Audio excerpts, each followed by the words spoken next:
Hey, welcome back to Garberia. Long time no see. I know, I've just been in a funk. I'm sure you guys are already aware of it, so keep fucking whining about it. We're going to keep this introduction short. Be sure to stop by our affiliates, Redcon1, for all your protein and workout supplement needs. Stop by Skull Splitter Dice for any dice needs you may have. And if you need paint or other such things for wargaming or your tabletop miniature repeaters, be sure to stop by Wargaming Delivered for anything you might need there. All links down below in the description. Let's get into it. Chapter 11, The Difficulty of Victory.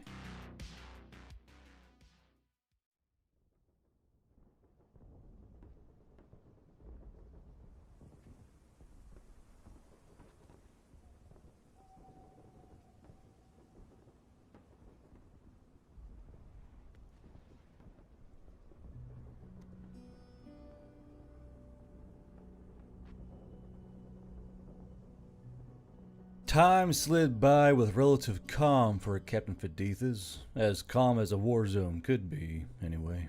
The Point Charlie defensive line was swiftly turned into the new field quarters of the Queen's 13th, and their numbers stabilized when more of their wounded came back to fighting form, or when more auxiliaries were shifted their direction. Things on the opposite flank were as still as they had been, and Fadithas had a theory on that one morning. Do you think that's why Ewell had Prince Nim pushed on that flank, to keep them from attacking it too stiffly? Fadithas asked during breakfast. Her field table ringed with her NCOs and officers. The field kitchen had expanded into a proper cookhouse over the days since her arrival at Point Charlie, staffed by villagers who needed the pay. A Southern Elf staff sergeant lifted his chin as he thought. Well, I suppose. No king wants to kill any of his sons. From what it sounds like, he just wants this rogue offspring brought to heel. A female brim-touched sergeant from the auxiliaries gestured with her spoon, talking past the small mouthful of oatmeal on her cheek. Yeah, well, that is how it's been. They've been fighting off orc warbands that just pepper them with small fire. In terms of actual combat, they've seen very little. Plus, that damned prince keeps pushing his nose into everything. I've heard being an NCO over there is pain for the soul. Everyone at the table chuckled, and even Captain Fadithas let her teeth show in her smile. She took a sip of strong tea from her ceramic mug before setting it back down on the table. Ewell must have known he would have a weak flank. If he put royal assets on one flank, it would be presumed the king would try and secure his son's safety, pushing instead harder on the other flanks. Shrewd assumption, Mused Lieutenant O'Brien, and he knocked his knuckles a few times on the wooden tabletop. however, it does seem to be working. Small talk was shared for a few more minutes before a brush-feathered scout hurriedly bustled in through the door, two of his fellow scouts quickly stepping behind them. The scout whipped off his camouflage headgear and shook his earthen-toned hair free, amber eyes wide with excitement as his DMP-5 rattled on his back. Captain, it's Long Eye 3. Captain Fadithas got up to her feet with everyone else, startled by the Harpy's entrance, and Fadithas came around the table towards the trio that made up Long Eye 3, wiping at her mouth with her sleeve. She had been mid-pull from her mug when the Harpies had barged in, and some of the tea had dribbled down her chin. Report. Long Eye 3 made contact with enemy. The Harpy began, happily clapping his wing claws together. Southern elf with shiny rank stood in field for hours, so I sent Shishka to speak. Shishka, come. The Harpy said happily, reaching backwards and pulling forward a smaller female brush-feathered Harpy, this one only having a sidearm and a pair of dwarven binoculars. Tell Captain what said. The smaller Harpy had her wing claws tightly pressed together, and looked up through her camouflage headgear at Captain Fadithas with fleeting glances, her eyes instead finding solace along the table, her wing claws, or whatever may have been crawling along the floor. Shishka. It's okay, Private. The big bad Southern elf isn't gonna eat you. Sergeant War said with a laugh, having walked over and squatted down next to Shishka. He looked up at Captain Fadithas and nodded at her, motioning with his hand that she should do the same. Are you serious? Fadithas growled, but as War raised his eyebrows, she clicked her tongue with a tisk, and slowly squatted down in front of Shishka, resting an elbow on her knee and her chin on the hand. She looked over towards War, her face annoyed and impatient. There, now we both look ridiculous. Sergeant War, however, reached up and rustled Shishka's headgear, ignoring Fadithas. There, see? Nothing to worry about. Shishka looked up at War with her celeste blue eyes, which were so bright they almost glowed across her facial markings, then up to Fadithus, her wing claws still fidgeting nervously. Her voice was soft and delicate, as if she would be carried off by the wind if she spoke too loudly. Colonel Lutai say he come with guard to speak. When she said these words, all the Southern elves in the room looked quickly to each other, then down to their captain, who had gone rigid at the words. The auxiliaries who knew nothing of this colonel looked around in confusion, eyebrows pulled together, or leaning in towards Southern elves for an explanation. Silence trickled on after Shishka spoke, who was almost vibrating like a flower bush in a strong gale as Fadithus' face ironed before her, and the rest of the reactions of those ringed around. What all did he say, Harpy? Fadithus said coldly, her eyes narrowed and ears perked. He say he come within trench line to speak in few hour. Only bring guard. No weapon. Shishka finished, before quickly stepping backwards and hiding behind her two compatriots. Faditha slowly stood, turning her head slightly. Lieutenant Obran, make everyone aware. And get me a chair. Captain Fadithus breathed in deep through her nose as she sat in the wooden chair, the trench some 200 yards behind her, and she lightly tapped her hands on her thighs. The sun was warm on her back, and the mornings were slowly getting colder and colder as time dragged on. Her heart thumped steadily in her chest as she watched the distance, and time continued to go by at its own leisurely late morning pace. After half an hour, she saw a little flash from a nearby copse of trees, the signal from Long Eye 3, and she straightened up in her chair a little more. A few more minutes passed, and the light rumble of a vehicle began to make itself known. Fadithus' ears twitched as she recognized the grind of a diesel engine. Then the front profile of an HMMV came into view, parking 100 yards away from where she was. The turret swung to look at the trench, and a single figure opened the door from the passenger side, stepping out and then slowly making their way towards Fadithus. When the older male southern elf was 20 yards away, Fadithus stood, and when he came within 10 yards, she bowed to him, palms flat to her thighs. Morning skies bless you, father. Fadithus said in Kunla, her braid falling down in front of her face and drifting in the easy wind. And to you, my little rogue, Colonel Luthai said with a smile in the same mother language of the southern elves, and he reached out, placing his hands on her shoulders and tilting her back to standing. No need to bow for me, child. I come before you as your father, not a commanding officer or enemy. Fadithus looked up at her father and saw that even more gold was flecked within his eyes. It was odd to her that her sister would receive more of his gifts than her, that she would be denied the touch of the Fae. But it was just how it became in the end. His face was the same as she remembered, the elegant ruffian that found his way into power and prestige by charisma and hard work. He looked a lot like Fadithus, the two of them sharing the same gruff smile, hard eyes, and the favor of their hair being a single tidy braid. She cleared her throat before she spoke, trying to keep her smile even. I see your blood has become more awakened since they gave you your Fae name. I preferred my old name, now that the prophecy has come to pass. I prefer a lot of other things as they used to be. Oh, come here, Lutai said with a soft laugh and pulled Fadithus in for a hug. Fadithus hugged him back, rubbing her cheek into his shoulder as she smiled, breathing in his scent. It had been months since she had seen him, and she had forgotten just how much she missed even the smell of his clothes. He rocked her from side to side, still chuckling. You've grown into quite the warrior, haven't you? Look at those scars. I bet the boys are just all over you, huh? Oh, come on, father. I've been too busy for any of that, and you know it. Fadithus said with an angry blush, and Lutai rocked her from side to side again to force a smile out of her.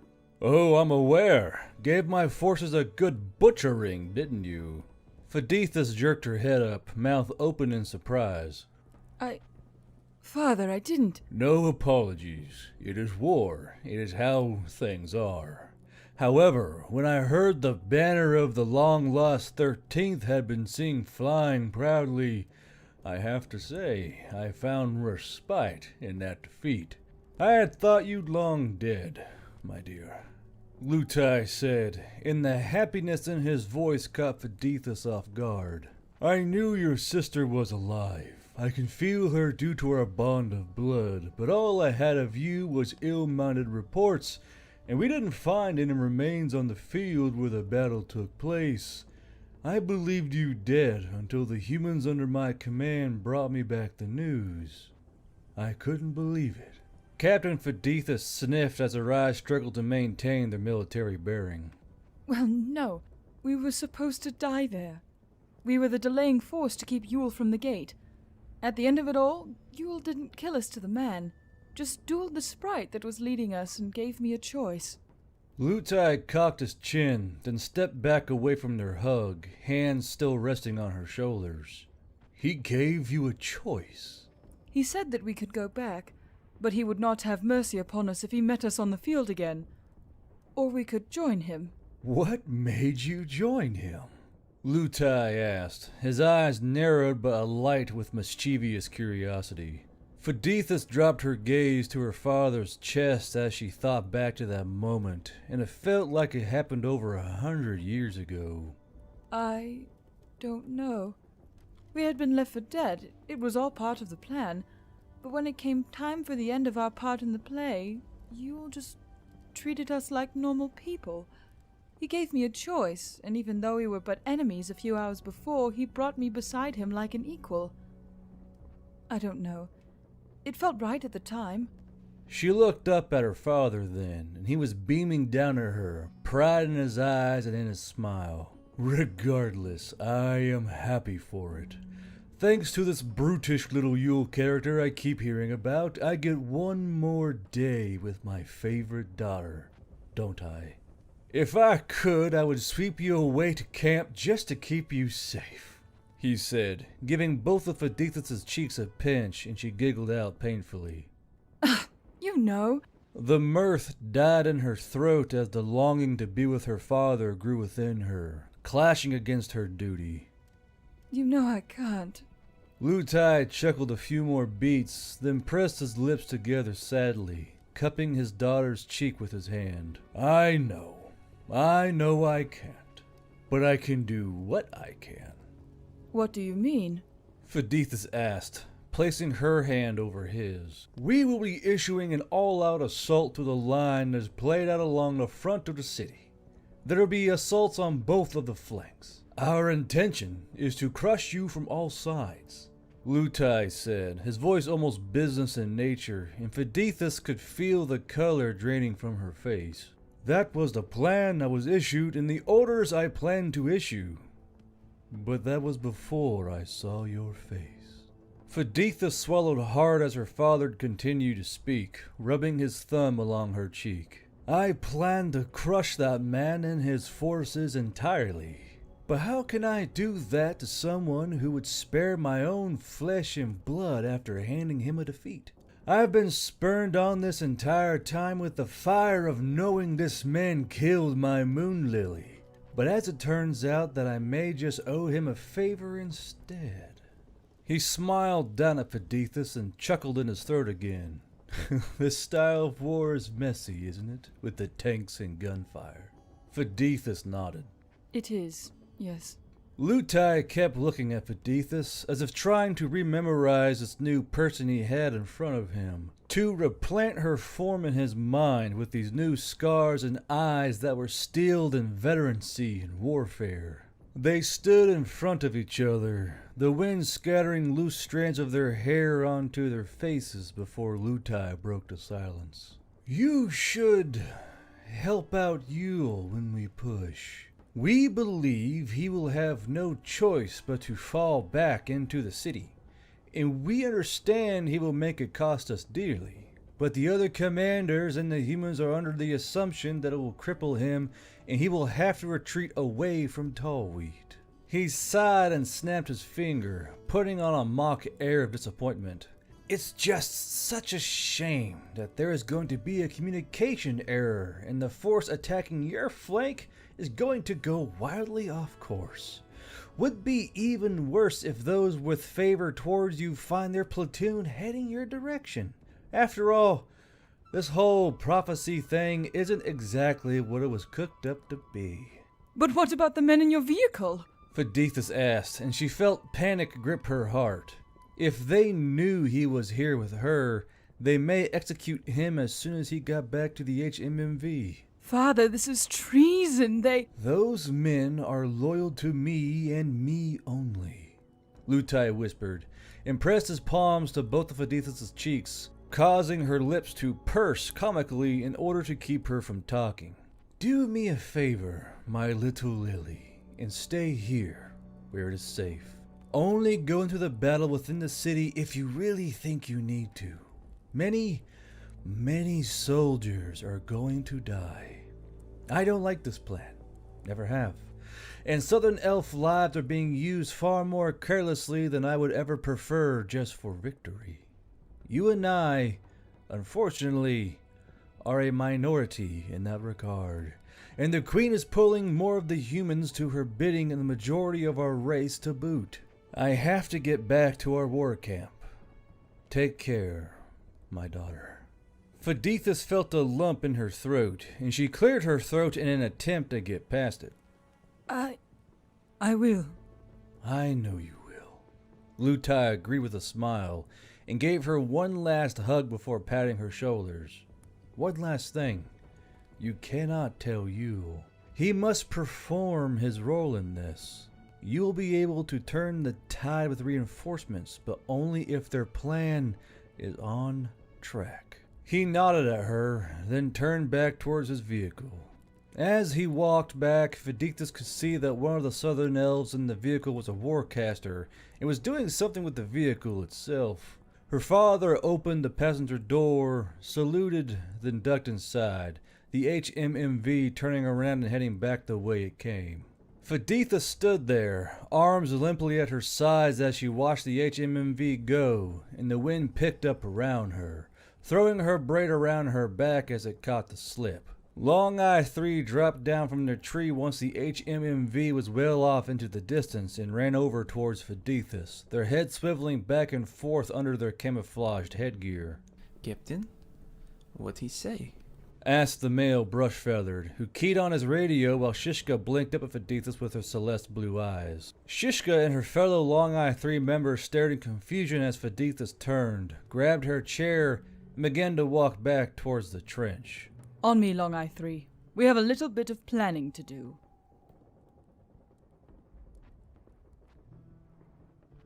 Yule stared out in fury as a missile detonated against a Stug 50 yards to its right, the inner mithril mesh weaving, sending arcs of electricity snapping into the air as it caught the payload. The portal had been tamed for these past few days, but now it seemed like legions of warriors, soldiers, cavalry, and armored vehicles poured out of it, catching his line in surprise by its weight. This is fucking impossible, Yule growled, and in his temper spiked his binoculars against the ground, shattering the optic into a dozen pieces. He had to abandon his own trench network due to the amount of dead choking it, and had fallen back just out his footprint and dug in shallow fighting holes. Warcasters and local spell weavers were constantly keeping the smell and flies at bay, as there was no way to bury the mountains of enemy dead in front of and inside the trench line. Fall back! Everyone's eyes snapped to Yule, and he leveled an FAL he had picked up from the local supply due to his previous rifle getting so gunked with debris it had become inoperable during the last firefight. Fall back, I fucking said. Fall back. We have to go into the city. Radio. Here, Yule. Ryozo shouted, tossing the receiver to Yule as he began firing and walking backwards. Everyone fall back. Set claymores and fall back to preset defense points Tango through Zulu, Yule barked, then threw down the receiver and began firing on the retreat with his radio operator. Ryuzo, get the point uniform and stay there until I find you. Go! Ryuzo ducked his head and began to full-on sprint as tracers licked overhead, and all at once the defensive line in front of Tall Wheat fell back in a sweeping retreat. The engines of Stoogs and other armored vehicles roared as they all put their gearboxes in reverse, their commanders poking out of the hatches and directing the rearward drive. Auxiliaries and local militia stood up and sprinted for the cover of the city in a crushing tide, and Yule waved over to First Sergeant Erinda Caine. She sprinted over, ducking and weaving through the tracings of gunfire. You're? "Smoke it up! Hot smoke!" Yule yelled, and slapped the backs of auxiliary troopers who ran around him. "Move it! Move! Fall back!"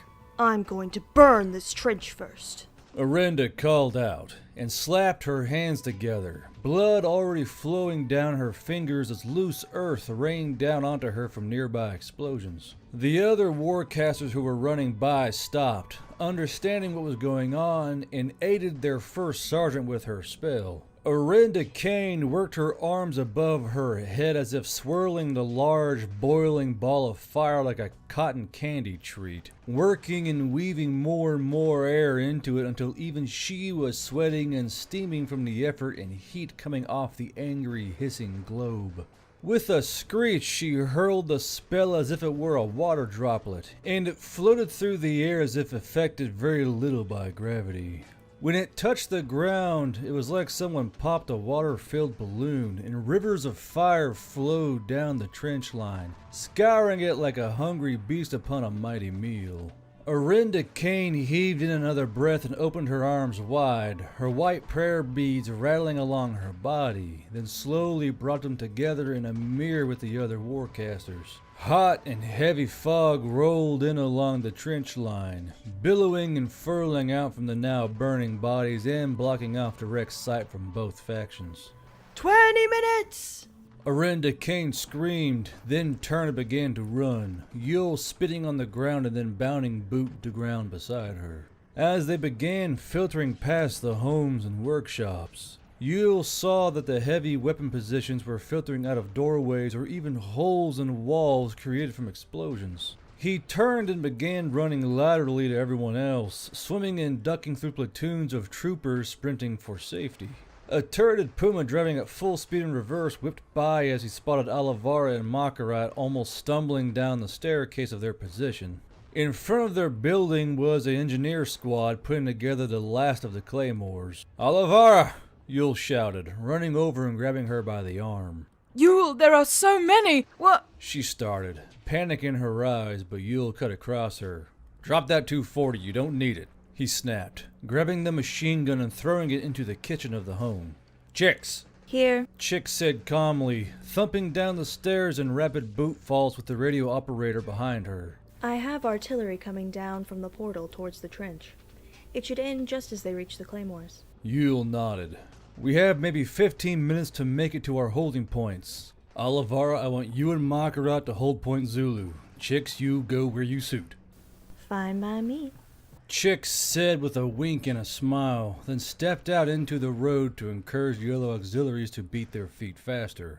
Two Stoogs, almost barreled to exhaust, clattered past in reverse. A machine gunner was on the lead Stoog's top armor plate and ripped out a burst of purple tracers through the smoke at random. Makarat stumbled through the door to the chaos in front of her and sucked in a breath as she slapped her hand to her patrol cap. What in the hell? Are we actually retreating? "We're falling back into the city. They're trying to overwhelm our front line, and the only way to slow them is to force them into the streets," Yule hammered out as he grabbed both Makarat and Olivara by the back of the uniform tops, then began to run, dragging the two with him. Despite the smoke and fire wall that was the trench, the enemy forces on approach fired randomly in the hope that something made contact. Building walls bursted into wood shards and masonry as Cosmole and company ebbed away into the arteries of Tall Wheat. As they retreated, new positions were obtained, and soon the rooftops of the inner city buildings were crawling with auxiliaries. Every alleyway, every nook, every pile of rubble hid a machine gun or anti-tank team. As the wall of smoke created by Erinda Caine dissipated, the city was deathly silent. The only sounds to permeate the cobbled streets was the light crackle of buildings caught alight, or the tinkle of rubble falling to the ground. In the main square of tall wheat, stoogs were positioned in the corners of streets to make kill zones. Pumas lurked in the deep shadows between buildings, and other lighter vehicles sat staged for another hasty retreat. Yule had just deposited Olivara and Makarat into the second story of a bunkhouse with another team, when the brilliant and thunderous cacophony of the newly arrived M119s boomed from the other side of the city. Yule snarled his nose, knowing that in minutes the claymores would be going off in answer to them. Stay here. Pick a window. If things start going south, you run. Understand me? Yule said, gripping Olivara by the arms with his hands. Olivara looked at him, clutching a Daewoo K2 to her chest, and her eyes were filled with both fear and a stalwart determination. While Yule and Olivara looked at each other, communicating without words in a way only a couple can, Makarat hissed some air through her teeth. What about specialist, Makarat? No run at the sign of danger, Makarat. No, if things go south, remember me fondly, Makarat.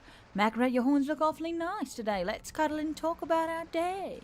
Makarat muttered as she stomped up the stairs to another level of the building. Yule and Olivara watched her trudge out of view with blank faces, then leaned forward, sharing a quick kiss. Yule turned, slapped his patrol cap back onto his head, and made to move towards the door, coming to a stop beside the wooden door frame. The artillery rounds landed in the distance with angry flashes across the clouds and reverberating booms echoing towards the city. Yule half turned towards Olivara, who had been standing still and watching him the entire time. Olivara, Yule said, his eyes now sharing a unique kind of worry that Olivara was not used to. He swallowed as his mouth worked, struggling to bring himself to say the words he felt, to say the words he knew Olivara wanted to hear at a time like this. But something was keeping him from saying them, an old hurt in his soul. I know. Olivara said with a tender smile, as she already heard the words in his head and knew what he wanted to say, her mental tendrils having been wrapped around him tightly as he pulled away, feeding off his confidence to burn away her worry and fear. I know. Go on. Yule's face was a mixture of fear and frustration as he gazed at Olivara, but a heartbeat passed and he was out the door, jogging out onto the cobbled streets. The artillery detonations slowly grew louder and louder as the impacts crept towards the city, until they stopped altogether, the silence almost threatening and malicious. The quiet did not last long as the front line of the Chosen Children forces hit the claymores, the sound reverberating through the air in a demonic, clattering tap dance of death.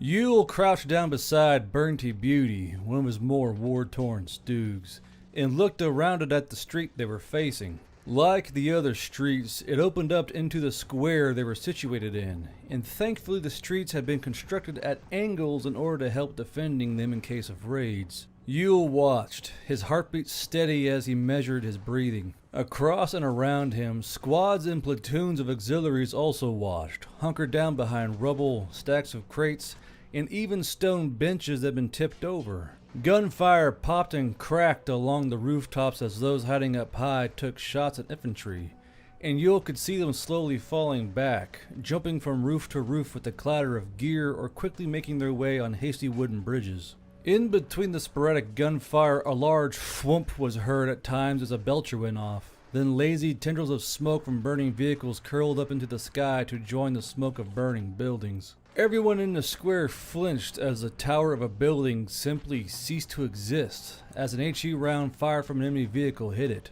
shattering the tower into multiple pieces that rained down onto the other buildings below it. Thankfully, Yule had instructed no one to get in said towers, purely for that reason, and suspected the tower was removed out of tactical fear of snipers. Down the street he was watching, he heard multiple thumps from belchers, then the high-pitched revving of motorcycles. Not even a breath after the motorbikes came the clatter of machine gun fire and the report of multiple large weapon systems, followed by the sound of shattering buildings and glass exploding into the air. What the hell's going on? Someone cried out, and Yule snapped his head towards the largest group of defenders. He quickly ran over as the motorbike's engines got louder, accompanied by the sound of screeching tires. He crouched down next to the nearest platoon and was surprised when he felt a punch to the arm. "Well now, good to see you here, boss." "Well, hey, Spittlejack," Yule said with a smile, and reached out to clasp the dwarf's forearm, the first sergeant rank on the dwarf's sleeve stained with soot and blood. "Promotion?" "Field grade, I'm afraid. Pole tack bitted in the trench," Spittlejack said, and Yule noticed he was halfway through packing a pipe. "Shame. He was a good shirt," Yule said, then turned to the rest of the platoon. "They're going to come down that street 2 ways. If the chosen children are leading, expect to tank first. However, humans won't send armor first. We'll see light vehicles and a ball of infantry. Spread the word." A nearby jay-harpy nodded and skittered away to tell the rest of the platoons. Yule turned to Spittlejack. "All of these yours?" "Nay, afraid not. 2 of my platoons are here. Some of the 10th and 19th Company are here, but we're all spread out keeping in touch by radio," Spittlejack said, lighting his pipe. "Who's on the motorbikes?" Yule asked, and another clatter of gunfire echoed down the forward street. Spittlejack took a draw from the pipe and exhaled at his nose.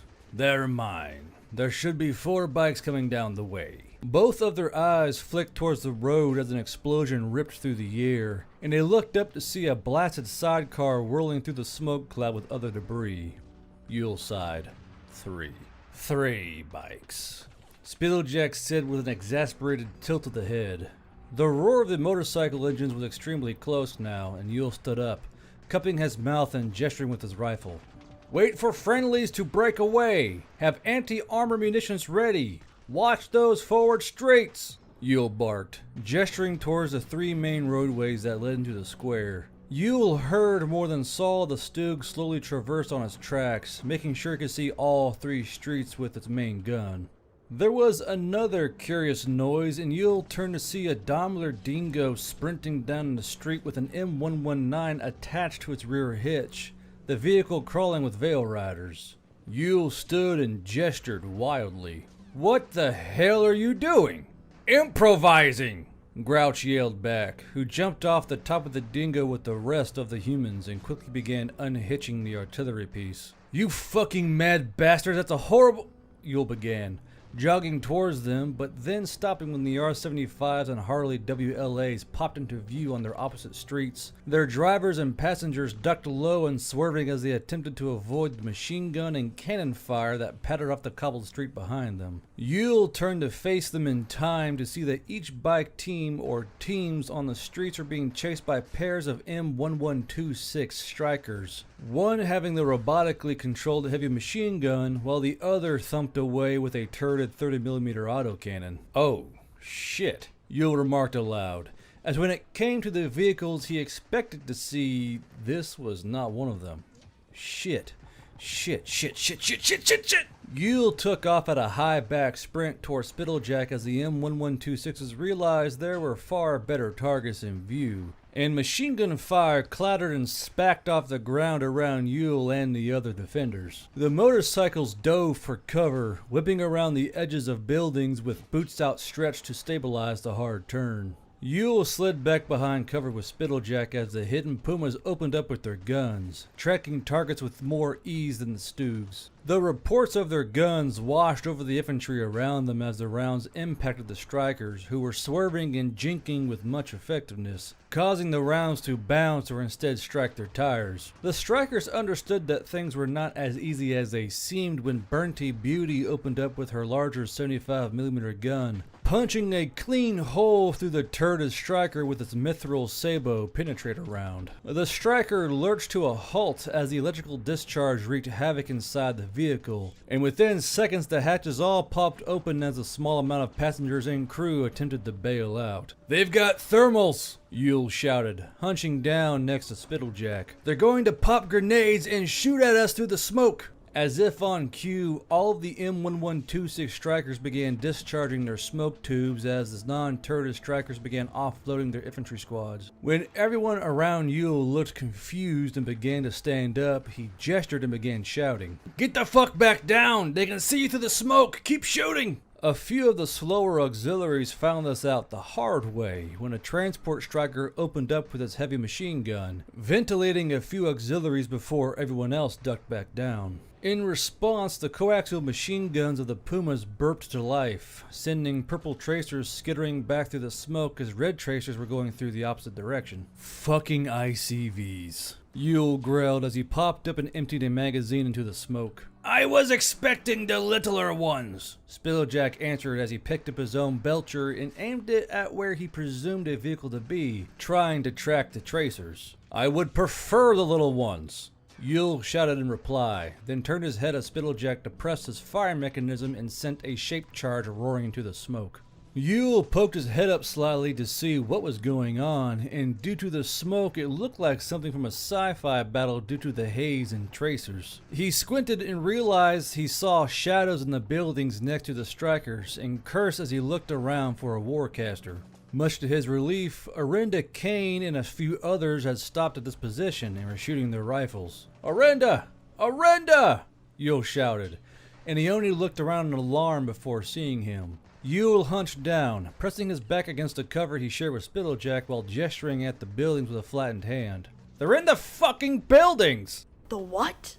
Erinda screamed back, ducking down as tracers impacted along the fountain they were hiding behind. The buildings! Torch the fucking buildings! Yule cried out, as he knew if they lost the height advantage, they would lose their cover advantage as well.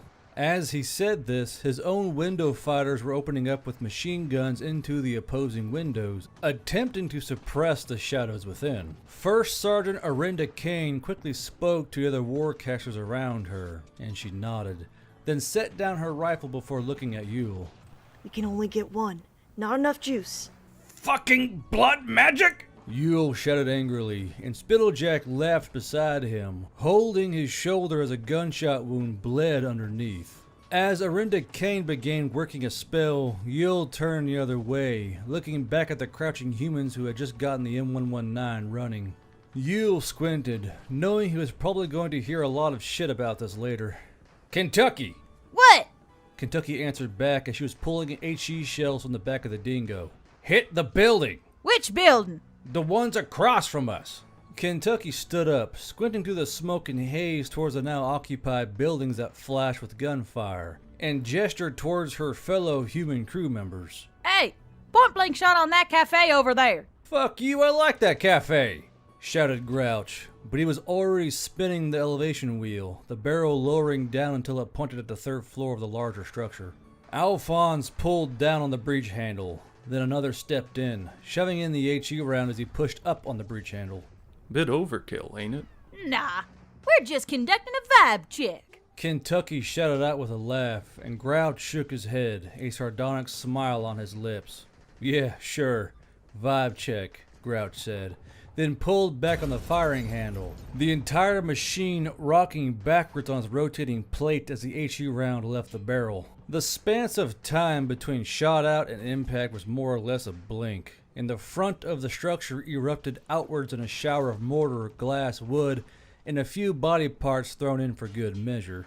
Yule ducked as something came down beside him, and he looked over to see that it was a part of someone's torso that had been blown away from the second floor. Not all the organs had been left behind, as some of the thick, ropey lower intestines were strewn about the ground, and a rushing valley elf slipped on them with a whoop and tumbled to the ground in a heap amidst the gunfire. However, it was not the body that caught Yule's attention, but the dog tags that were exposed, caught on the fleshy remnants of the man's lower jaw. He reached down and ripped the tags away with a swift jerk of his fist, and he looked down at the little stamped pieces of metal. Jonathan Malrick. A negative. Catholic. Shit. Yule muttered to himself before throwing the tags down to the cobblestones with a tinkle of metal. He looked back towards the building, then back to Kentucky, his face strained as he quickly chewed over the decision in his head. Hit it again. The M119 recoiled, and this time the round hit the fourth and third floors, sending another gout of plaster and glass raining down onto the street. Yule got up and ran over to the nearby short-barreled Puma and climbed up onto one of the tires, reaching over and grabbing the shoulder of the vehicle commander. Yule squinted as the fireball was launched from Erinda Caine, and the blazing mass splattered against another offending building, the walls immediately lit with flaming, crackling on contact. Yule looked to where Erinda Caine was, seeing she had fallen down to a knee in exhaustion, then turned back to the vehicle commander. "Sergeant, see that building next to the one that got laced up?" The adorned Brimtouch leaned around the gun shield of his cannon and squinted. The tavern-looking thing? "Put rounds into the second, third, and fourth floors," Yule commanded, and the adorned nodded, pointing to his female-only loader. HE. H.E. She shouted in reply, gamely throwing the high-explosive shell into the breach despite the fact half her face was wrapped in bandages. The adorned leaned down and peeked through his sights, spinning the gun traverse wheel as far left as he could, but then shouted down to the driver. Pull ahead, full left, 4 feet. The short-barreled Puma rolled forward, and the adorned exclaimed in satisfaction. Ah, there we go. Without further word, he depressed the trigger on the gun and the vehicle recoiled backwards. The second floor of the tavern was opened up just like the building next to it, and Yule hopped down as the adorned was calling out for another round. Yule made it back to his position as the third floor of the tavern was reduced to rubble. The gunfire was really spurring up now as the smoke was beginning to fade, and Yule could see the streets were clogged with more vehicles, infantry pouring in around them. A cavalryman full-heartedly rushed out into the square, only for he and his steed to be cut down by a burst of MG3 fire from a friendly window. The horse came down hard onto the cobblestones with a crunch of bone as the rider was flung forward, smashing down into a cart with a body-shattering crash. Yule knew that if there were humans amongst their forces, they would know better than to sit in a kill zone such as a street, and were normally taught to push out into contact, which was exactly what he would be doing. He furrowed his brow, pulling up his rifle and letting loose a few bursts of 7.62x5.1 into the crowded street, when the realization hit him. The strikers were unable to push forward due to their wheels being destroyed or caught under the rubble, and with all the bodies pushing forward and the armor behind them, Yule looked around for a harpy, spotting a sparrow harpy nearby having grenades tied to his feet, and rushed over, grabbing the private by his shoulder. "Hey, go get me Severus." The harpy looked up in surprise. What? Severus? "I said go get me Severus," Yule barked, and bodily picked up the harpy by the back of his uniform top and the belt of his uniform shorts. Wait! Ah! The harpy stammered, but was cut short by Yule turning in a circle and chucking the sparrow harpy towards the human artillery crew with a fading screech. "Severus, now!" Yule screamed after him, then turned back around, standing straight up as he surveyed the battlefield. His forces were still strong, with many continuing to fire away with their weapons, while those who were laying on the ground either crawled away towards the medics waiting in the shadows or lay slumped on the ground unmoving. Not too many were unmoving, though, which he took as a blessing. Another blessing was the fact the strikers were choking up the roads, having stopped to offload their squads and getting immobilized as they did so. Only 2 of the strikers were still operating and were doing their best to either suppress the infantry or kill the lighter vehicles. The 30mm was unfortunately carving a terrible swath through his lighter armor, as half a dozen of his half-tracks were smoking heavily and most of the Pumas had pulled back out of range of the defiant striker. This did not last much longer, as one more round from the Stug was the final blow for one, while the other was cracked by 3 Belchers hitting it at once. The larger issue is that there was still streets that led around the square, and he needed to find out what was going on there. "Radio!" Yule called out, and a Yamato private hustled over, the radio almost comically large on his back. Sir. Yule reached over and picked up the receiver as the Yamato kept his head down, looking around in the vain hope that an enemy didn't see him like this. After conferring with the rest of the elements around the city, a line had formed through the streets and alleyways, and fierce fighting was erupting all along it. The largest points of contact was this square in the market 4 blocks east. Another HE round from a 40mm grenade launcher impacted against a small townhome near his lines, and Yule looked up and around, finding that the smarter riflemen and the opposing forces were getting off the street. He was speaking with Wolf when Severus came down beside him in a swish of feathers, her wing claws and talons already shining with blood. What is it? Severus said hastily, flicking her talons and splattering blood all over Spittlejack, who shouted in alarm, believing he had been hit again. I need you to take your clan and attack those 2 streets, Yule said, pointing towards the more choked areas of the streets where the chosen children infantry were hunkering down near stoops and porches to return fire. They're bottled up and can't move, and you can do a lot of damage there. When you land, we're going to push up to support you. Severus looked up at Yule, and he inwardly groaned as he knew what was coming by the look on her face. Savaris is not underlying to the mighty, Yule. Yule must say please and request such things from a queen such as Savaris. Tracers and gunfire were still flickering and snapping around them, yet Severus seemed unperturbed by this as she stood tall and proud, while Yule had crouched down next to the Yamato. Is she serious? The private exclaimed, and Yule just nodded his head, annoyed. Severus, Queen Savaris. Severus corrected, and she grinned down at him. Yule made a mental note to have Domino flog the bird woman, if it was all of them survive this mess. Queen Severus, could you go and please do your fucking job? Yule growled out, ducking as a building to the right and behind of them caught another 40mm grenade round, throwing dust and glass at all of those below. Severus said nothing else, but just clicked her tongue and smiled impishly down at Yule before opening her wings and taking off with a swish of feathers. The Yamato looked up at Yule, shaking his head incredulously from side to side. You know what? I don't like her. Yule jerked backwards, catching a valley elf who had caught her round to the upper chest plate and shoulder, and was about to tumble down to the ground in a hiss of pain. Yeah, me neither. Hand me your medical pouch, would you? As Yule pulled the Yamato and the wounded valley elf into better cover near a grand staircase entryway, a great screech pierced the sky, and Yule patted both sides of the elf's shoulder. Through and through, lucky you. He pulled out a little tincture and held it out for the elf to drink, and he pulled the cork out with his teeth, holding it in the hand of his non-wounded arm. What's that noise? The elf asked. Severus doing some actual work, Yule mused, pulling out another bottle of powder and scattering it over the elf's wound. You mean that Himalaya queen?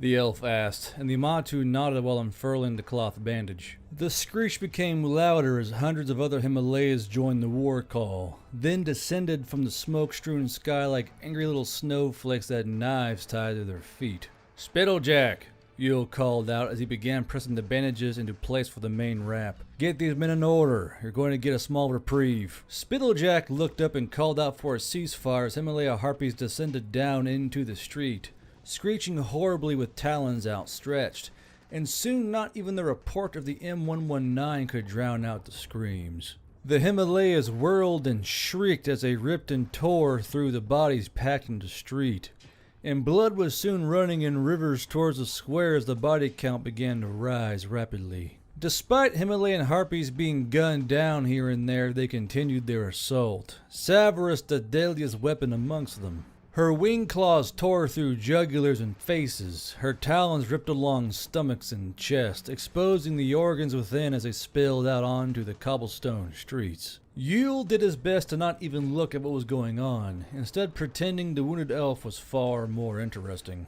The Yamato and Valley Elf stared on in horror over Yule's shoulder as a male Himalaya specialist flourished, ripping one chosen child in half with his talons while beheading another beside him with a scissor of his wing claws.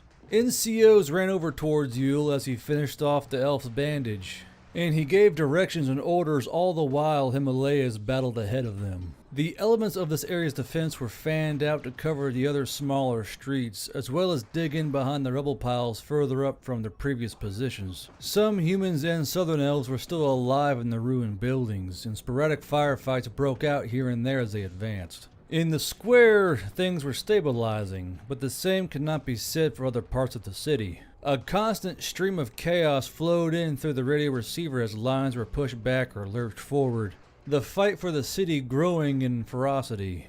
Now the line of battle could easily be traced from above if one were to follow the jagged trail of ruined or burning buildings, and it was a crapshoot on how long it would take Tallweek to recover from such a battering. The same could be said for the Himalayas, as just 10 minutes of fighting was starting to make them winded, their reflexes slower, their strikes lacking in lethality. When Severus herself was winded, her wing claws holding both halves of an enemy brim-touched face, she gave another cry, and the Himalayas ascended into the sky in retreat.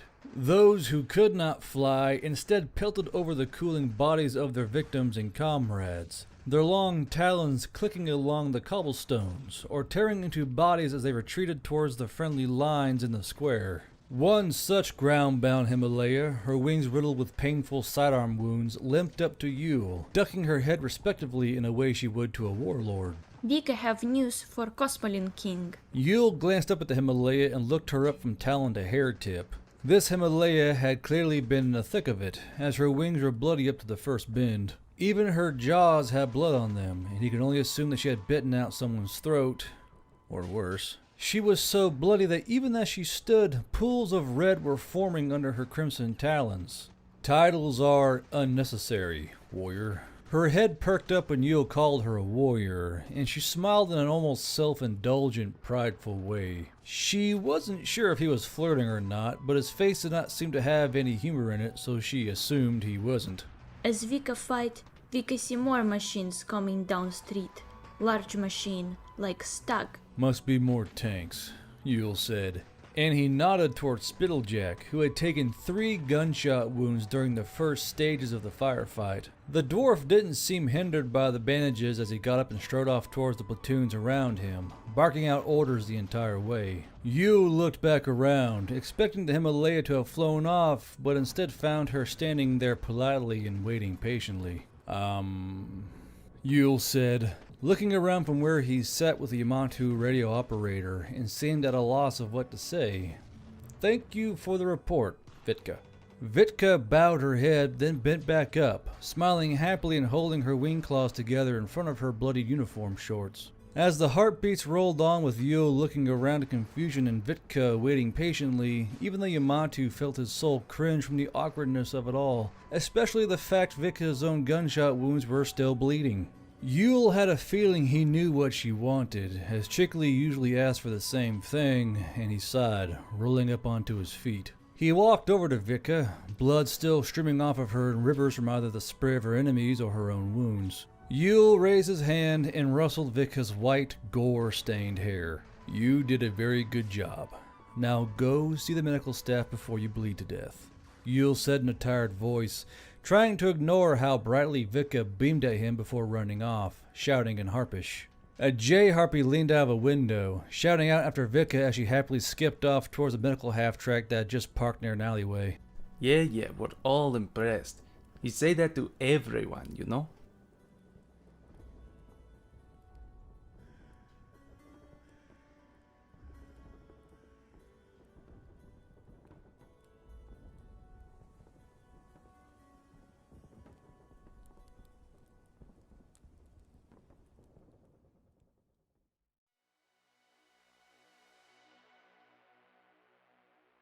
And that's the end of chapter 11, the Market District chapter to follow.